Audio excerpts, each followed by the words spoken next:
live. Today, we are talking about how voice and handheld technology is transforming how we market. And as always, I try to bring on a subject matter expert who is a master at their craft. And today we have Mr. Dennis Boone. Dennis, welcome to the show. Hey, Chris, thanks for having me. This is great. This is great. So do me a favor. Can you go in a little bit into your bio here and your background, in this space? Yeah, absolutely. So I'm currently with Hands-Free Health. That's a voice-enabled virtual health assistant platform.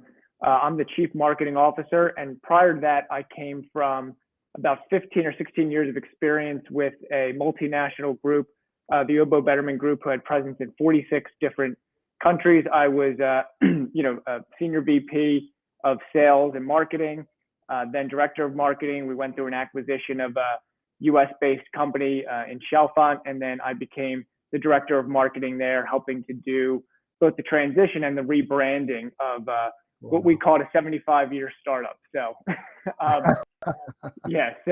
a lot of experience in the marketing and digital marketing space, and during those times, really helped to bring that organization's marketing efforts into the digital age, right? So really kind of moved away from, real thick catalogs to, a digital presence that, could be utilized by our members all over the world.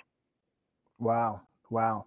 And so when we start to talk about the landscape changing sort of under our feet, right? So you went from taking a company that, was very traditional. Now you're going to digital, but now digital, it's like the growth curve of digital. It's almost like it's not gradually going up. It seems like it's going straight up. And so give me some of your feedback on that. Is that what you're seeing as well from your side? Yeah, absolutely. I always think back to, when we first got into the digital space, the coolest thing you could do was buy a Google box for your server. I mean, literally a box that, you mounted in your office, and it helped to crawl your website and bring, SEO. Yeah. Fast forward to today, there's no such thing, right? You have to do an incredible job of SEO and content replacement and all these sort of things to drive that interest to your site. That's just like one tiny aspect of how this has changed so dramatically. But I think the biggest change is probably been in data gathering, right? Before it was seen, the more data we could collect anonymously from somebody, the better, right? Without them knowing, cookies and all of this. Sure. And now it's kind of flipped, right? We're kind of promoting this era of privacy and then throwing the onus back on marketers to say, okay, now figure out who these people are. I know, it's crazy. And what's so funny is that I on every single podcast, I find myself ripping Apple is that Apple goes and they're so brave. They're going to bring on the era of privacy. And so every app, literally the language is so grim that says, do you want this vicious band of criminals to track your every movement? And nobody's going to say yes to that. Right. But if you go to their app store, I don't know if you've ever seen this or not. If you go to their app store, the same pop-up comes up for them, and it says, would you like personalized ads that'll help you make decisions of which apps to buy? That's exactly it, right? So it's all in how you present it, right? The one thing is, right, do you want this terrible person to have all your private information? But, if you don't mind giving it to us, we could really make your experience better. And that's the point, right? Is that it was never used for, or intended anyway, and most of the time used for nefarious purposes. It's really to improve that customer's experience, in a meaningful way. And when you present it that way, geez, it makes a whole lot of sense. Yeah, I know, it's crazy. It's crazy, right? I even say the same thing because, just conversational talk with just people at the coffee level, it's just, they're like, oh, I'm so happy that they're doing that. And I look at them, I'm like, do you have an iPhone? And they're like, yeah. And I was like, did you stand in line for that iPhone? And they're like, oh yeah. It was a big deal. I remember getting the first iPhone and stuff like that. I'm like, you don't understand that is just a computer. It's just a box, and it's dumb without software running on that box. It's going to make it extremely intuitive. The reason why you're staying and while you're sleeping overnight to be the first one at the App Store, at the Apple Store, is because you wanted an intuitive device. And so in the name of privacy, we turn that off, but you don't even realize that you're going to look for a washing machine and you're going to see ads for lawnmowers. You know what I mean? It's just right. Yeah, exactly. Yeah. We rely on that a lot. I rely on that on my Apple News feed, right? I mean, I want only relevant stories, and that's what I get, and that makes my experience better. I will point though, because we're talking about healthcare and technology and voice technology and healthcare. That's like where this convergence kind of comes in and becomes very interesting, right? So we're rightfully very protective of our privacy and healthcare, and I think that's great. And so we have to be cognizant, both on the marketing side, but also on the technology side, to know that what we're doing in what space, right? If I'm, doing a Google search and I'm trying to, like you said, search for washing machines, I want that relevant stuff. If I'm looking up cancer treatment, I don't know if I want that information coming back or being relayed in a certain way. So there's always a give and a take. Yeah, I mean, I think that's well said. I think that, from a HIPAA compliance standpoint, I think that I want to be able to make sure that I have the information I need to make an educated decision. But like you just said, I don't really think I want all of my information out there for the public. Do you know what I mean? And so that's where I do believe that there's going to be, you just said a give and take. I've always been saying there's sort of that balance. But I do hate how they just describe everything we're doing as incredibly malicious and we're trying to steal all your stuff. Like, you know what? Ironically, I'm trying to help you make better educated decisions by giving you information so you do less due diligence and you buy better products and services because you have better information at your fingertips. You know what I mean? Exactly right. That's my dream as a marketer. You know what I mean? It's not, I know it's just easily painted like, hey, you know what? They just want my money. I'm like, no, I help my clients create really great experiences for their clients and stay relevant. Right. That's exactly it. Yep. Now tell me, I think we got a little ahead of ourselves. Talk to me about Hands-Free Health and a couple of the products and services that they have. When I sort of found out what you guys are doing, I thought it was incredibly innovative. But why don't you unpack it? Why don't you unpack it for us? Yeah, absolutely. So so Hands-Free Health, it's a voice-enabled virtual health assistant platform. And so the easiest way to think about it is this cloud-based platform is available through a number of different devices, whether that's your smartphone, your iPhone, like we were just talking about, through an app, whether that's through our smart speaker, smartwatch, or now our pendant. And the whole impetus behind this was our co-founders, former president of Aetna Health and CEO of Aetna Health, also co-founders of a company called Health Advocate, had spent years in the health insurance industry.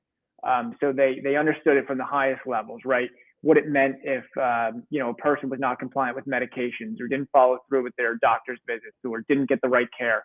And after leaving those health insurance giants like Aetna and Magellan, they founded a company called Health Advocate that basically helped consumers navigate that complex world of health insurance that they themselves had helped to create.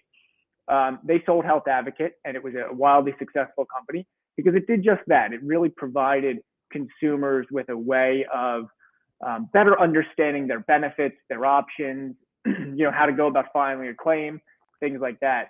And after they sold it, what they realized was that what they were doing with a call center, what they were doing with hundreds and hundreds of people available 24/7, could be done through voice, and they could be done through natural language processing, and it could be done through a voice-enabled smart speaker or any other kind of device, including the phone.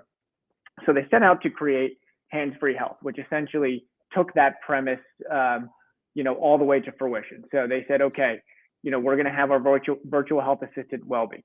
She's going to be able to answer questions about, your insurance coverage, right? Your copay, your deductible, your out-of-pocket maximum, how much for an office visit. Going to be able to answer health questions and answer those questions not through a Google search that provides some erroneous results and scares you into thinking something awful is going to happen, but to provide that from a database of health data that was curated by medical professionals. And then on top of that, to add in medication reminders, appointment reminders, and then to remind you when it's time to schedule something like a flu shot or an annual physical, mammogram, colonoscopy, all based on age and gender.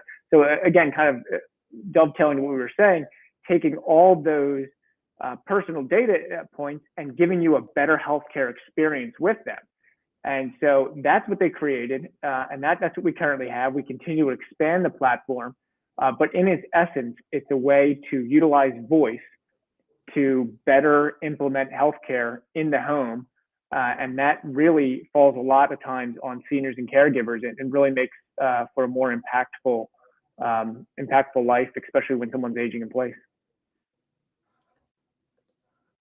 Yep. I think one of the things that I think that ushered in this new wave of technology is, you sort of have had Amazon come in and they create the Alexa, and then all of a sudden people are aware that, there's a lot of power in voice, and you can get something I call quasi, which is quick questions with answers and simple information very easily. You know what I mean? But then I thought where you guys found a very unique stance is that, just because I can get that information doesn't mean that it's going to protect privacy, HIPAA. It doesn't mean it's going to be able to connect to all the things that actually matter. And, I have parents that are, they're baby boomers, and they're kind of getting up there, and they still have all their capacity, but I can definitely imagine a world maybe 5 to 10 years from now where they're just going to need a little bit of help, not basically taking away their freedom, but being in a spot where, hey, what is my prescription? Do I have a doctor's appointment? And am I on top of the things that could very easily slip through the cracks? Yeah. Yeah. Do me a favor. Yeah, go ahead. Yeah, I was going to say that the first point you made about the complicated thing is great. The only reason I'm thinking about that is, as I'm thinking about, what our developers do, they really do a lot of magic on the back end. You're not kidding when you say a complicated process made easy through voice. I mean, when you make a simple query about a health benefit, the data that comes back before the system is able to answer you, is immense, right? And we have that AI in that background that kind of says, okay, this is relevant to what the question was, and this is what I'm going to push back, because you're right. Google's and Alexa's and our devices make it seem so simple, but there's really a whole lot of complexity behind it. Yeah. So I had your co-founder, Dennis Messina, on our other podcast. We have a podcast called Thought Leader Magazine. And he was talking about how the technology even went one step farther, so that he kind of talked about the idea that you have this situation where sometimes caregivers aren't even in the same state or even community as the people that, their parents. Like my parents live in Florida, I live in Philadelphia.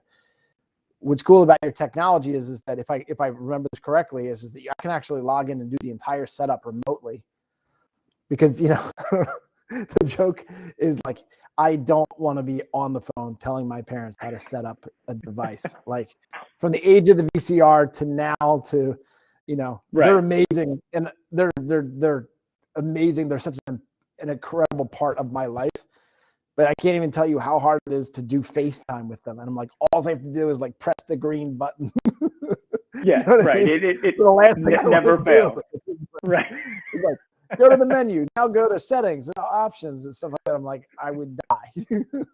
Yeah. No, I'll give you a funny story. So when we got my grandfather, this was years ago, Netflix, when it first came out, but this is when they were mailing DVDs. And, I was able to get him all of it. It was great. He could do everything except for change the input on the remote. So inevitably there was a call every Sunday when he went to watch something. He'd say, I can't get the TV to go.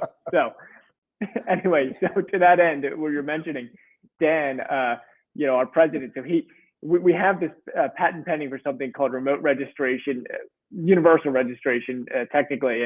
And basically it enables a loved one or a caregiver to set up the device and manage it remotely, even connect it to Wi-Fi, right? So, this isn't just, take it out of the, here, mom, have this, and now you figure it out, right? It's take it out of the box, power it on, and let me take over from my cell phone. I'm going to set it up. I'm going to connect it to Wi-Fi, and then I can put in your medications, your appointments, and help you manage it.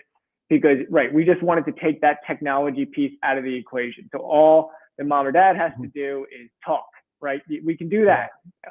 Yep. They can just talk and ask questions. They don't have to worry about the technical side, the AV input.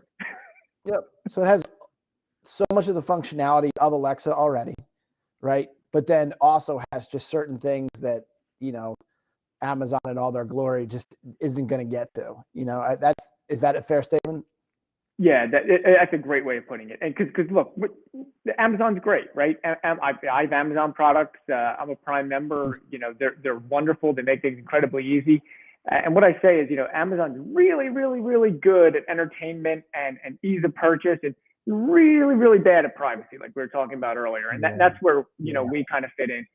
And look, that kind of privacy we're fine with, right? We just talked about that. I want relevant ads. I want to see things for me that I've shopped for previously. But when it comes to my healthcare, I want that to be a little more locked down and private. So we're kind of the antithesis on that side, right? We were developed, like cornerstone, first brick of our foundation was developed on privacy, right? That was the first thing, HIPAA compliance. And then what can we do beyond that to make the user experience even better?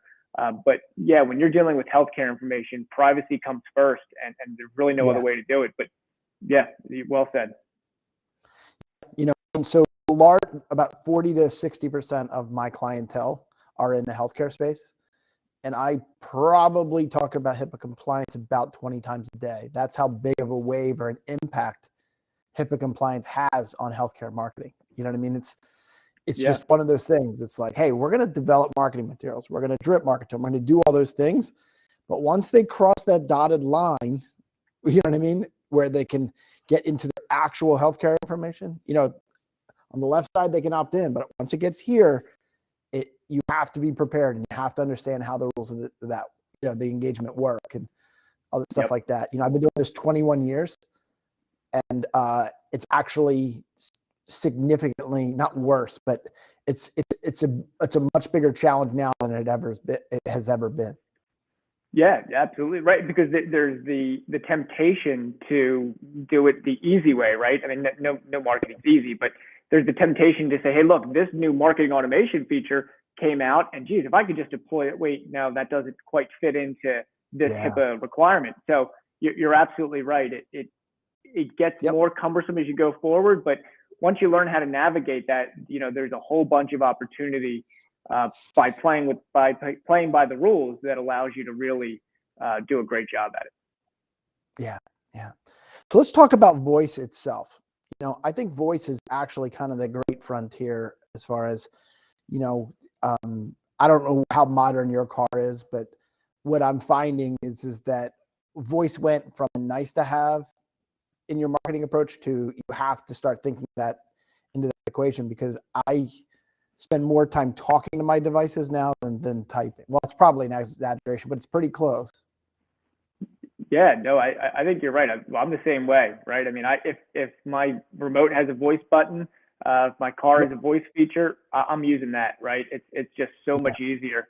And it's really come a long way. I was taking this little quiz the other day, like a marketing geek quiz that was, if you could pick out a voice generated, through a computer, or, a voice that was actually a voiceover artist. And, if you'd taken that quiz even a year ago, you'd be able to pick them out.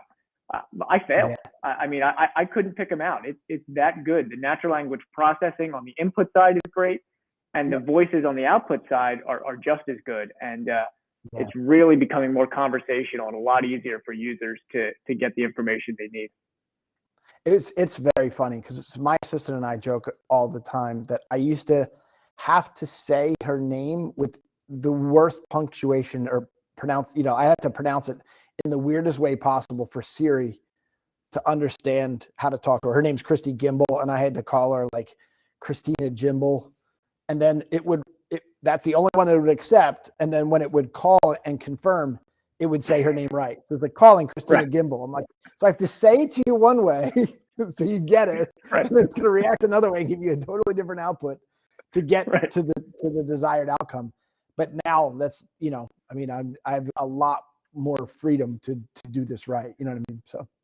Yeah, there's a lot more forgiveness. And it's on an important note there, as we're talking about seniors and caregivers and those that, can utilize this in our world, that becomes incredibly important because, not, we think of voice as very easy, but, there's a large population where, that may not be easy to articulate or to, say a certain word or phrase or medication name. So, there's a lot of leniency, that we're seeing now in the devices to understand that underserved population better, so that really no one's, excluded from using voice. Like you said, you don't have to be as specific. It can deal with different accents and different impairments. So it's really, come a really long way into helping a lot of people. Yep. Now, talk to me about some of the institutional uses of this as well. Like, so some of the ones that I would think, and you got to tell me if this is a space you're dabbling in or not, but when I think of like home healthcare workers, the reality is that they could actually come into your home. They say it's your mom or something like that, right?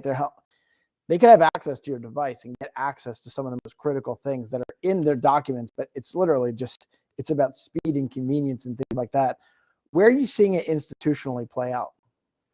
Yeah. So like you're saying, that's absolutely one, right? Caregivers in the home, agencies that come in, care for mom and dad, just an easy way to check off medications, time in and out. But I think the most exciting is, and it won't sound it when I first say it, but working with large health plans and Medicare Advantage plans. And the reason being is that large population fits so well into what we do, right? So if we took a Medicare Advantage plan, for instance, they're probably a senior population, but it's just that ease of navigation through voice, right? So we provide a voice-enabled app. So basically an app that allows you to access our platform in much the same way you would a device. Within the app, you push a button, you talk, you get an answer. But when you think about what that means to the user, I'm looking for, a specific benefit. I need an answer on, a brand versus generic medication. I'm looking for, symptoms of kidney stones or treatment options for a hernia. Those are actually incredibly difficult things to find the right answer to, right? There's a lot of searching, a lot of typing, how to properly phrase the question. How do I spell atorvastatin? A lot of different things that can come up, not to mention even just finding your benefits information. So really the exciting thing there is that it's so ubiquitous across that whole population. They're going to have questions on their coverage. They're going to have health questions. They're going to want to better understand their care. And they do it all through, like you said, a push of a button and talk, right? If it is available on that device, in your car, on your phone, whatever, you're going to use it. And that's what we're seeing. And that really, I think it is really exciting because it's helping not only the user, but it's also helping the health plan because, they're fielding less phone calls. It's giving a little more power to the user to kind of find that information on their own.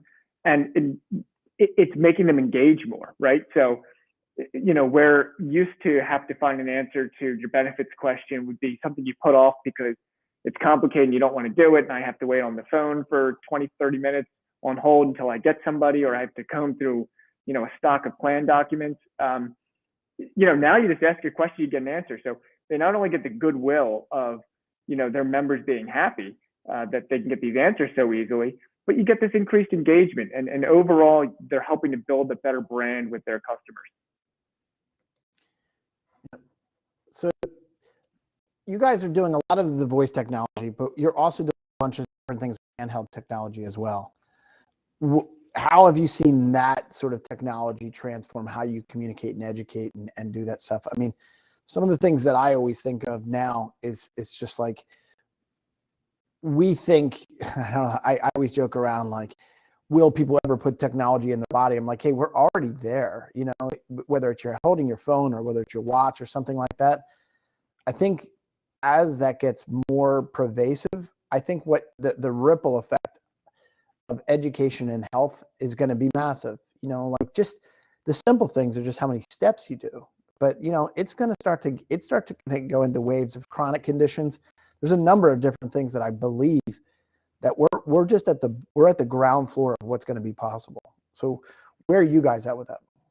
Yeah, no, you're absolutely right. So beyond just our standard devices, which, like you said, track steps and your heart rate and automatically upload into our system, we've taken it 2 steps further. So the first is we integrate with about 400 plus smart home and health devices. So, you're reading from your glucometer or your blood pressure cuff, or maybe it's your peak flow meter. That all gets uploaded to our system, so that you can track all of that in one place, along with your steps and your heart rate and all of that stuff that our devices do.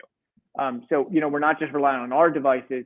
We're also, have this ecosystem of, 400 plus and expanding devices from, major manufacturers that are readily available that people probably already have in their homes.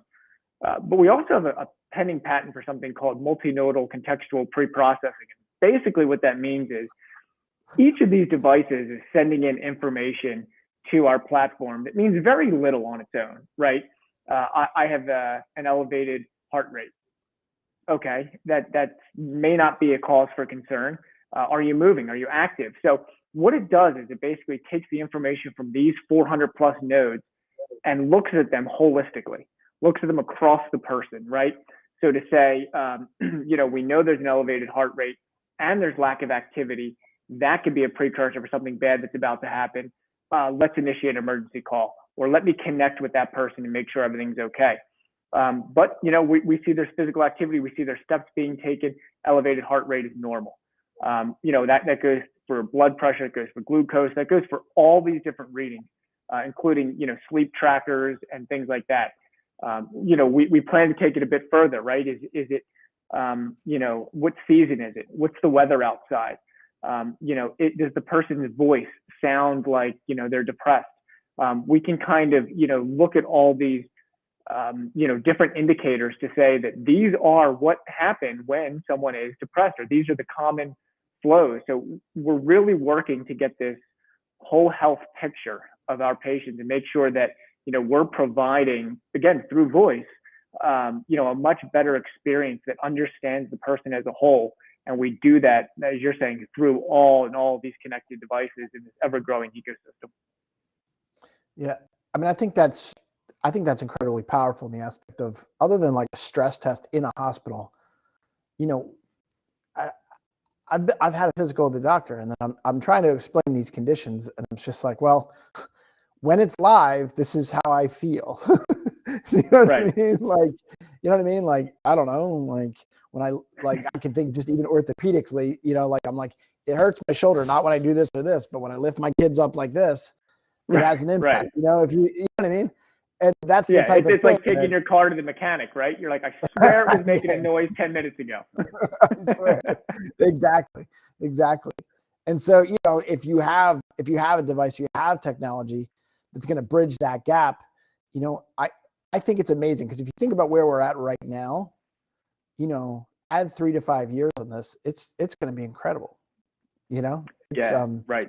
The number of connected devices is going to increase. The speed of upload is going to increase, and that even goes to remote patient monitoring.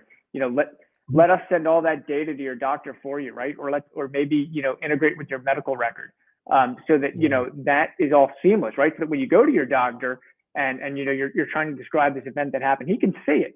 He could see, okay, I understand now that reading came up. And it's interesting. We were talking to a physician the other day.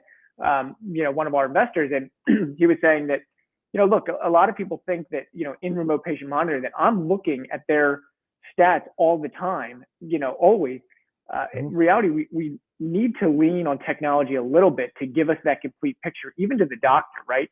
He's going to be the ultimate eyes and ears to understand those readings, but it really helps if they can be given in context, so that he's not pouring through hundreds of different readings. That the system can come and say, hey, look, we found this anomaly. What do you think? Or, everything looks good when this, and this is happening. So, it's just going to get more powerful, and it's just going to streamline that whole healthcare experience. Yep. And I think that it's very funny with the trillions of dollars that we put into healthcare, just even how archaic it really is. Like, you think about, you go to a doctor, and then he's going to ask you questions. Well, what happens if he doesn't ask you the right questions? And say it's something like sleep apnea, right? I don't know whether you're familiar with this, but the ripple effects of sleep apnea can affect a lot of things. It can affect your heart. It's almost like lethal. There's levels where it can actually be lethal, but it affects your rest. It affects all type of things that happen. But if he doesn't ask you, hey, do you sleep well? Do you wear a CPAP? Do you do these type of things? Right? You're like, oh, I forgot Right. to ask. He's like, okay, good. Yeah. Let's give you medication to treat these symptoms when I never even talked about the root of the problem. You know what I mean? Where I feel like a technology that spoon feeds the doctor, he's like, oh, you know what? I never would have thought to ask that because that metric's right here and this metric's right here and this metric's right here. It's like you're more thorough right out of the box. Right. That's exactly right. Like, to bring it back to marketing, marketers in healthcare have done a great job of encouraging patients to tell their doctor about something, right? So, look, we're trying to sell, a medication for restless leg syndrome. Make sure when you go to your doctor, you tell them you think you might need X, Y, Z, or you think you have restless leg syndrome. Because you're right, unless you mention it, there's not an infinite checklist for everything that your doctor is going to be able to go through. Technology and specifically technology in our platform is going to help to bridge that gap, right? To say, okay, look, here are the things that maybe you should be asking about. And you're right, it's just the beginning, and healthcare's been behind the curve in technology for a long time, and it's really starting to catch up quickly. Yeah. Yeah. So let's talk a little bit about marketing, right? So what's it like when you have to, I think you're hitting 3 different target audiences all sort of at the same time, right? So you could say, hey, you're hitting institutional, you're basically business to consumer, and then what I would almost kind of call like business to influencer as well, right? Is there any other ones that you're talking about here? Because when you think about dividing and conquering, that's 3 major targets with 3 very different messages. Yeah, that pretty much encapsulates it. What I'd say the commonality between all of them, right, is a lot of it's B2B to C, right? So even though it's through a business, it's ultimately to the customer. And you're right, it's different messages, but at the end of the day, what all of them have in common is that end user, right? Whether that's a plan member on the commercial side, whether that's mom or dad on the consumer side, or whether that's a caregiver or someone talking to someone that is helping to influence, understand someone that's caring for mom or dad. Yep. And at the end of the day, it's that user. And if you tell that user story, tell them their journey, like we were just talking about the daily obstacles they come up with, right? Maybe that's meetings with their doctor or missing a medication or things like that. If you talk about that flows through all of it. So that's kind of your unifying thread. And then it's just a matter of how the system helps each of those entities, right? So on the commercial side, we talk about that journey, but we talk about it in relation to lowering healthcare costs, right? So if that person's compliant, which we all hope they are, and that person hopes they are, that's going to save you $6,000 a year as an employer or a health plan. For mom or dad, that means that they're safe, right? That they're going to avoid that fall or that hospitalization, or they're going to get help when they need it. And then again, like on the influencer side, right, that means that you can kind of rest, your head at night knowing that, as a caregiver, you've done everything you can to make sure that your loved one is cared for and that they're, paying attention to their health and putting it first. Yeah, I think that's a smart way of looking at it. I think what you just mentioned is sort of what I want to be able to do from Philadelphia to Florida. Like, I don't need to be the person that's driving them to the doctor, but I do just want to know that I can, lay my head on my pillow at night, knowing that, that the critical things are taken care of. You know what I mean? I think that's sort of where I'm at. Like, I don't want to micromanage them. They're definitely in a spot now where they can take care of themselves, but just as a concerned kid, you want that type of thing. So let's talk a little bit more about when we start talking about marketing. What do you do when people think, oh, I already have that with Amazon? Like we talked before, it's like Amazon can get you so far, but it's actually, while it was an asset to encourage people to bring voice into their home, I almost get scared that it might be even a deficit because they think, oh, I've got that covered. I've got Amazon. Yep. Yeah, absolutely. So it's like a double-edged sword on that marketing side, right? The favorable part is Amazon's done a lot of voice recognition marketing for us, right? I don't have to explain now how this device works. We get that. Amazon's done that for us. They've showed us how an Echo works in the home, and so that part's been done. So that's great. So I don't have to spend advertising seconds on that. What I have to do is draw the correlation between the deficit that is out there now and the need that we fill, right? So I need to show features and things that no one else is offering and that we're solving for, right? You know, and medication management is a great one, right? I mean, 2/3 of Americans are on a prescription medication. 1 in 2 has forgot if they missed a dose, right? There's nothing out there right now that's solving that, right? So I have to talk to that audience. Luckily, it's a big audience, but I have to talk to that and I have to talk to that pain point and do it in a way that they're already understanding of the technology. They're just seeing how that technology can be used in a new fashion or a new way that they hadn't thought of before, you know, that's more health focused. And a lot of that comes from, you know, highlighting the differentiating factors, you know, whether that be the HIPAA compliance, you know, the privacy, the focus on medication, or maybe one of our patents that deals specifically with those kinds of things. You know, in our case, ours is, you know, patent pending for device level layered security, right? So there's security at our device. You know, voice recognition is required before any medication information is given out. So just by explaining that, you've already drawn a difference and a distinction between yourself and an Amazon device. People know instinctively that an Amazon device is just an open source. You know, I can say anything, anyone can ask anything, and they're going to get information back. So, you know, we market it that way. We market ourselves as what's different within this you know, technology space that you already understand. Yeah, because that's the thing that I strive to do is that nobody on the consumer side knows that they're in this marketing system. We call it the buyer's journey. But like if I go and I buy a car, I don't say, well, I'm in the awareness stage of buying a car because either my car broke down or I wanted something new. And now I'm going to consider what, you know, whether I can get a sedan or an SUV. And then finally, if I do know it's going to be an SUV, I'm going to try to figure out what make, model, color, dealership, stuff like that. So I'm in the decision level, you know what I mean? But I think that what happens here is that bad marketing is like, hey, you know what? You stay all in this awareness bucket and you never distinguish the difference between everything you guys do and where Amazon falls short, or you get into this decision level thing. So we're in Philadelphia and we have like an hour from us is this town called Wildwood. Now, I don't know whether the same way anymore, but they used to have these t-shirt stores in Wildwood and you would walk too close to the store and they would grab you and try to sell you the t-shirt right there. You know what I mean? It was like, right. They're like, it's Italian and perfect. I'm like, I'm Irish. Let me alone. Right. They jumped right over that awareness level, right? Just right to the buy. Yep. And we laugh at them, but then people come onto our website or they engage with our marketing and we're just like, buy now, buy now, buy now, buy now. And I'm just like, dude, like, give it a break. Like, they want to figure out, is it right for them? Are they a good fit? What is technology's falling short?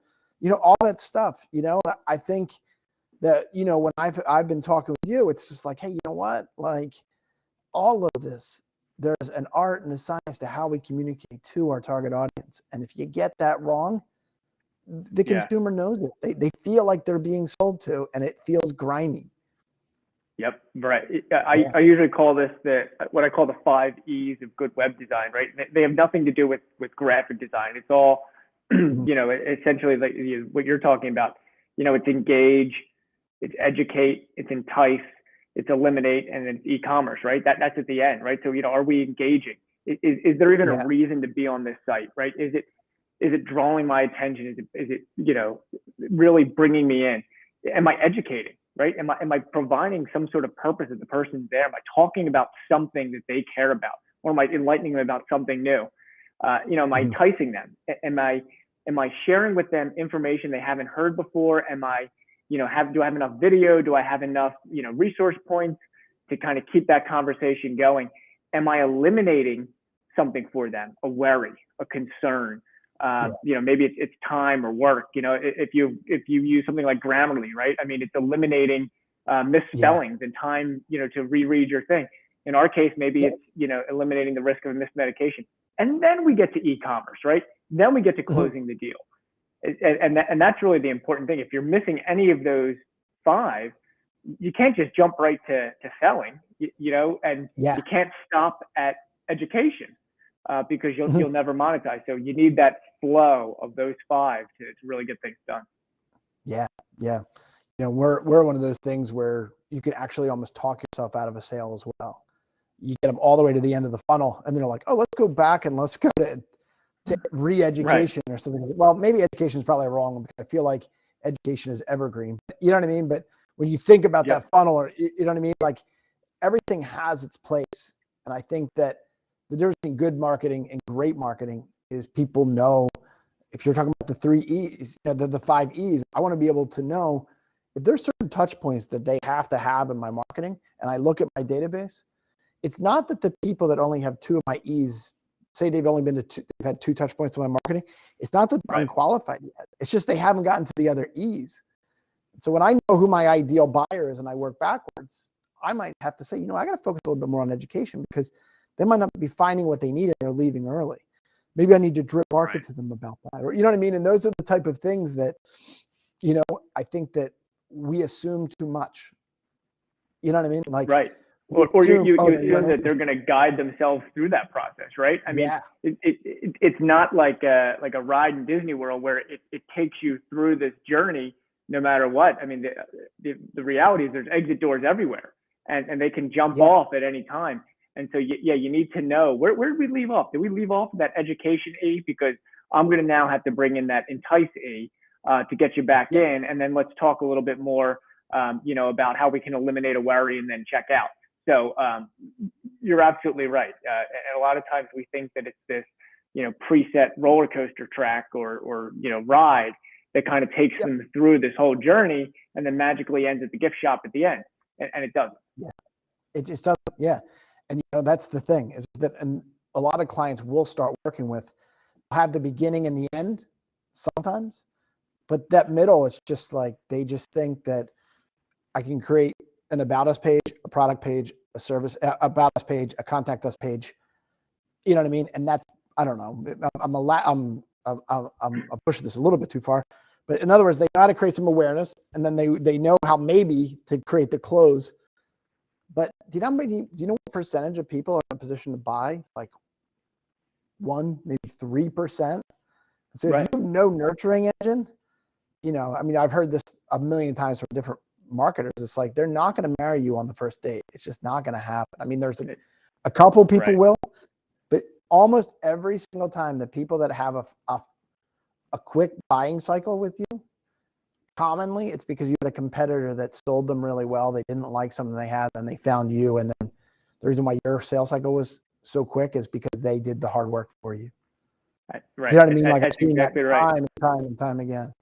Yeah, Yeah. that's why Consumer Reports can put out like a magazine a month talking about everything Mhm. from dishwashers to cars, right? I mean, uh, there's a lot of really silly things they do reviews on, but it's because people research everything, Yeah. and they really involve themselves in the process of purchasing virtually everything.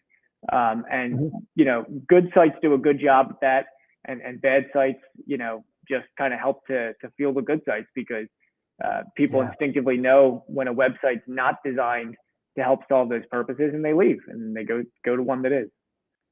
That's great. That's great. Well, Dennis, this has been awesome. This has been awesome. So tell me a little bit, if individuals want to know more about you as from a thought leadership perspective, or they want to find out about hands-free health, how would they get in touch with you? Yeah, absolutely. So best place is handsfreehealth.com. Learn all about our products and services. Shop.handsfreehealth.com, obviously for our devices, and there you'll find all the 5 E's you need. Right, you'll find resources. You'll find the About Us page. Learn about myself. Learn about the co-founders. Their 150 years of healthcare experience, and what it is that they know that helped shape their experience in healthcare and ultimately our products and check out what our products and services do. This is awesome. This is awesome. Well, I'd love to have you back sometime because I really feel like out of the people in this space, I feel like as a thought leader, I feel like you're really crushing it. So congrats on your career, but then also just all the things you guys are doing at Hands Free Health. This is great. So Yeah, thanks so much. yeah, this is awesome. So, if you are a subscriber, in today's episode, we talked a lot about voice and handheld technology is transforming how we communicate to clients, how we communicate to influencers. And then ultimately, I thought something that Dennis said that was really, really effective was the 5 E's. And I think what happens is that we assume that we create content that people are going to figure those out.